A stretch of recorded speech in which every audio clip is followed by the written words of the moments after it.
ঢাকার হযরত শাহজালাল আন্তর্জাতিক বিমানবন্দরের কার্গো ভিলেজ কমপ্লেক্সে লাগা আগুন নিয়ন্ত্রণে এসেছে। ফায়ার সার্ভিসের 2টি ইউনিটের চেষ্টায় শুক্রবার 5 জুন রাত 11টা 38 মিনিটের দিকে আগুন নিয়ন্ত্রণে আসে।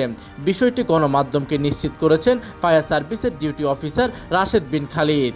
এই সময় তিনি জানান, রাত 11টা 24 মিনিটে আগুন লাগার খবর পায় ফায়ার সার্ভিস। তবে প্রাথমিকভাবে আগুন লাগার কারণ ও ক্ষয়ক্ষতির পরিমাণ জানাতে পারেননি ফায়ার সার্ভিসের এই কর্মকর্তা। গত বছরের 18 অক্টোবর দুপুর 2টার দিকে শাহজালাল বিমানবন্দরের কার্গো ভিলেজ কমপ্লেক্সে ভয়াবহ অগ্নিকাণ্ডের ঘটনা ঘটে।